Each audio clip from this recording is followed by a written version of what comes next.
सुभाषचंद्र बोस यांचा मृत्यू कसा झाला? सत्य अजूनही दबलेलं.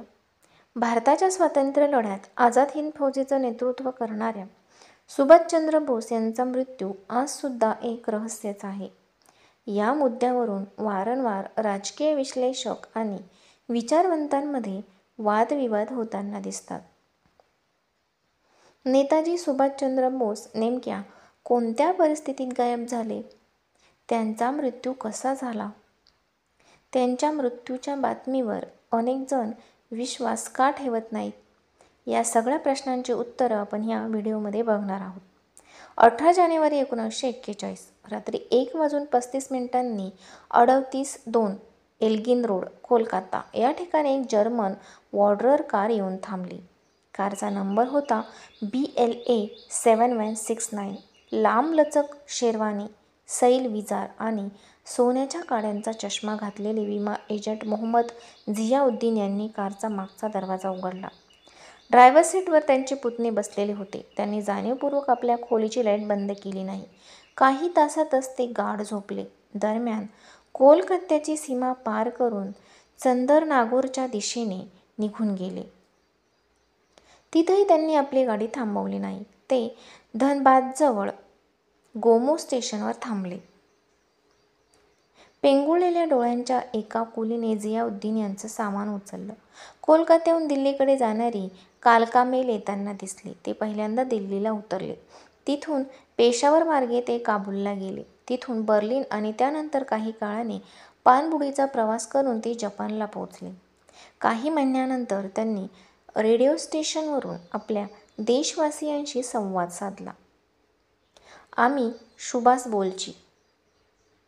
आपल्या घरात नजरकैदेत असलेल्या सुभाषचंद्र बोस यांनी विमा एजंट झियाउद्दीन यांच्या वेशात 14 गुप्तचर अधिकाऱ्यांच्या डोळ्यात धूळ फेकली. त्यांनी फक्त भारतातून पलायन केलं नाही तर जवळपास अर्ध्या जगाची सफर करून ते जपानला पोहोचले. दुसरं महायुद्ध संपत आलं होतं. जपानने शरणागती पत्करून 3 दिवस उलटून गेले होते. 18 ऑगस्ट 1945 सुभाषचंद्र बोस यांचं विमान इंधन भरण्यासाठी ताइपे विमानतळावर थांबलं होतं. दुसऱ्यांदा उड्डाण करत असतानाच एक जोराचा आवाज आला. शत्रूच्या विमानभेदी तोफेचा गोळा तर विमानाला लागला नसेल ना, असं बोस यांचे सहकारी हबीबुर रहमान यांना वाटलं. पण नंतर विमानाच्या इंजिनाचं प्रॉपेलर तुटल्याचं लक्षात आलं. विमान समोरच्या बाजूने जोरात खाली आदळलं. हबीब यांच्या डोळ्यासमोर काळकुट्ट अंधार दाटला. काही वेळाने ते शुद्धीवर आले. विमानाच्या मागून बाहेर निघण्याचा रस्ता सामानामुळे बंद झाल्यानं त्यांनी पाहिलं. समोरच्या बाजूला आग लागली होती. हबीब यांनी सुभाषचंद्र बोस यांना आवाज दिला, नेताजी समोरून बाहेर पडा. नंतर त्यांच्या लक्षात आलं की जेव्हा विमान खाली पडलं त्यावेळी नेताजींची खाकी वर्दी पेट्रोलनं भिजली होती. ते आगीने घेरलेल्या दरवाजातून बाहेर पडण्याच्या प्रयत्नात असताना त्यांच्या शरीराला आग लागली. आग विझवण्याच्या प्रयत्नात हबीब यांचे हातसुद्धा गंभीररित्या भाजले. दोघांनाही रुग्णालयात दाखल करण्यात आलं. पुढचे 6 तास नेताजींचं बेशुद्ध पडणं आणि शुद्धीवर येणं सुरूच होतं.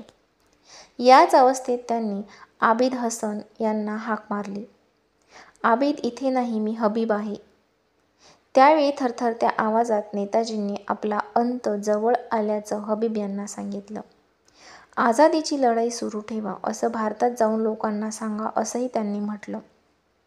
त्याच रात्री 9:30च्या सुमारास नेताजींनी शेवटचा श्वास घेतला. 20 ऑगस्टला नेताजींवर अंत्यसंस्कार करण्यात आले. अंत्यसंस्कारानंतर 25 दिवसांनी हबीबुर रहमान नेताजींच्या अस्थी घेऊन जपानला पोहोचले. 1945 मध्येच ऑगस्टच्या शेवटच्या आठवड्यात नेताजींच्या पत्नी एमिली या आपल्या व्हिएन्नामधल्या घरी आपली आई आणि बहिणीसोबत होत्या. नेहमीप्रमाणे त्या रेडिओवर संध्याकाळच्या बातम्या ऐकत होत्या.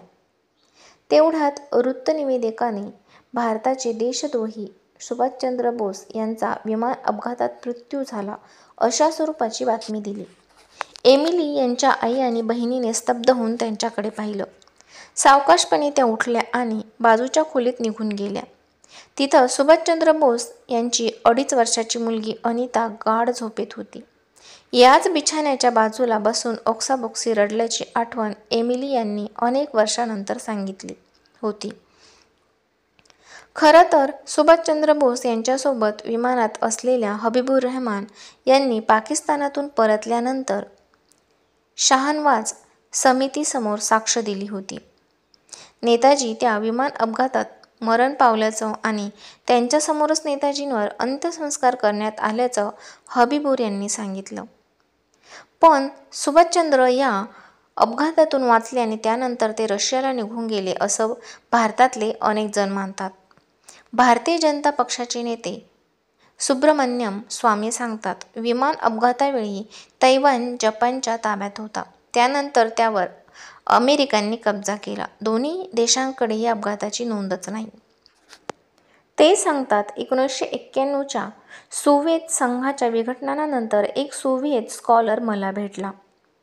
नेताजी तैवानला गेलेच नव्हते असं त्यांना सांगितलं. ते सायगोनहून थेट मंचुरियाला गेले होते. तिथं आम्ही त्यांना अटक केली होती. त्यानंतर स्टॅलिन यांनी त्यांना सायबेरियाच्या युकुत्स्क तुरुंगात टाकलं. तिथे 1953 साली त्यांचा मृत्यू झाला. सुब्रमण्यम स्वामी पुढे नेहरू यांचे स्टेनोग्राफर श्यामलाल जैन यांचा उल्लेख करतात. त्यांनी शहानवाज चौकशी समितीसमोर दिलेल्या साक्षीबाबत त्यांनी सांगितलं. आयोगासमोर त्यांनी म्हटलं होतं, 1946 मध्ये एका रात्री तातडीनं भेटायला येण्याबाबत नेहरूंचा संदेश आला होता. ते तेव्हा 3 मूर्ती भवन नव्हे तर आसफ अली यांच्याकडे दर्यागंजमध्ये राहत होते. जैन यांच्यानुसार त्यांनी ब्रिटिश पंतप्रधान एटली यांच्यासाठी एक पत्र लिहिलं होतं. यामध्ये सुभाषचंद्र बोस जिवंत आहेत, आपल्या ताब्यात असल्याचं पत्र स्टॅलिनकडून मिळाल्याचा उल्लेख होता. दुसऱ्या महायुद्धाच्या वेळी बोस यांनी हिटलरशी हातमिळवणी केल्यामुळे स्टॅलिन नाराज होते. याबाबतचा दुसरा पुरावा चंद्रशेखर यांच्या मंत्रिमंडळात मंत्री बनल्यानंतर आपल्याला मिळाल्याचं सुब्रमण्यम स्वामी यांनी सांगितलं. त्यांनी सांगितलं, रिंकोजी मंदिरात बोस यांच्या अस्थी ठेवलेल्या आहेत, त्या तुम्ही घेऊन जा, पण त्यांची DNA चाचणी करण्यात येऊ नये अशी अट त्यांनी घातली. सुभाषचंद्र बोस यांच्या मृत्यूवर इंडियाज बिगेस्ट कव्हर अप हे पुस्तक लिहिणारे अनुज धर सांगतात, सोव्हिएत संघात बोस असल्याबाबत चौकशीचे दस्तऐवज उपलब्ध करण्याची मागणी त्यांनी पंतप्रधान कार्यालयात केली होती. पण पंतप्रधान कार्यालयाने ही मागणी फेटाळून लावली. इतर देशांसोबत असलेल्या संबंधांवर याचा प्रतिकूल परिणाम होईल असं त्यांनी सांगितलं. आंतरराष्ट्रीय संबंध तर फक्त एक बहाणा आहे. यामुळे देशातच गदारोळ माजेल असं धर यांना वाटतं. नेताजींचे पंतू आणि हिज मॅजेस्टिक अपोनंट हे पुस्तक लिहिणारे सौगत बोस यांना सुद्धा इतर देशांसोबत संबंध बिघडण्याचं कारण पटत नाही. त्यांच्या मते विन्स्टन चर्चिल यांनी 1942ला सुभाषचंद्र बोस यांना मारण्याचे आदेश दिले होते. पण याचा अर्थ असा नाही की या मुद्द्यांवरून भारताने आज ब्रिटनसोबतचे आपले संबंध खराब करावेत. तर सोव्हिएत संघ आता राहिलेला नाही. त्यावेळी जगात नरसंहारासाठी जबाबदार मानले गेलेले स्टॅलिन संपूर्ण जगभरात बदनाम झालेले आहेत. त्यांच्यावर बोस यांना हटवल्याचा डाग लागला तर पुतिन यांना याबाबत काहीच हरकत नसेल असं स्वामींना वाटतं. सुभाषचंद्र बोस यांच्या कुटुंबावर ठेवल्या जाणाऱ्या पाळतीची माहिती नेहरू यांना वैयक्तिकपणे होती. या भारतीय गुप्तचर संस्थेने विशेष सचिव पदावर काम केलेले सी. बालचंद्रन सांगतात, ही स्वतंत्र भारताने ब्रिटनकडून शिकलेली गोष्ट आहे. 1919 नंतर ब्रिटिश सरकारसाठी कम्युनिस्ट आंदोलन एक आव्हान बनलं होतं. त्यांनी सोव्हिएत कम्युनिस्ट पक्षाशी संबंधित लोकांवर नजर ठेवण्यास सुरू केलं होतं. याच प्रकारे बोस यांच्यावर हेरगिरी सुरू करण्यात आली. पण अनुज धर बालचंद्रन यांच्या मताशी सहमत नाही. त्यांच्या मते या प्रकारची हेरगिरी नेहरूंच्या माहितीशिवाय होऊ शकत नाही. ते सांगतात, IB वाले कोणतेही काम विनापरवानगी करत नाहीत. बोस यांच्याबाबत प्रत्येक माहिती IBचे अधिकारी अफसर मलिक आणि काव यांच्यापर्यंत पोहोचत होती. सुभाषचंद्र बोस यांचे नातू अमिय बोस जपानला का गेले, तिथे ते काय करत आहेत, ते रिंकोजी मंदिराला सुद्धा गेले का, याची माहिती काढण्यास नेहरूंनी IBला सांगितलं होतं. याबाबत माझ्याकडे कागदपत्र आहेत असं अनुज धर सांगतात. भारतीय जनता पक्षाचे नेते आणि ज्येष्ठ पत्रकार M.J. अकबर यांच्या मते नेहरूंच्या मनात बोस विमान अपघातात मरण पावले किंवा नाही याबाबत शंका होती. हे या प्रकरणातून दिसून येतं. बोस आपल्या कुटुंबियांशी संपर्क करू शकतात म्हणून त्यांच्या पत्रांची तपासणी करण्यात येत होती. सुभाषचंद्र बोस यांचा मृत्यू कोणत्या परिस्थितीत झाला 20 वर्षांपर्यंत त्यांच्या कुटुंबियांवर नजर ठेवण्यात आली. याच्याशी संबंधित कागदपत्र सार्वजनिक झाल्यानंतर याबाबत कळेल. पण ब्रिटिश साम्राज्यावरचा सूर्य कधीच अस्ताला जात नाही ही म्हण खोटी पाडण्यासाठी सुभाषचंद्र बोस यांनी जोरदार प्रयत्न केले होते. या मोहिमेत ते काही अंशी यशस्वीसुद्धा झाले हे मात्र नक्की. व्हिडिओ कसा वाटला हे कमेंट्स करून नक्की सांगा. आवडला तर शेअर करा, लाईक करा आणि असेच नवनवीन व्हिडिओ बघण्यासाठी चॅनलला सबस्क्राईब करा. धन्यवाद.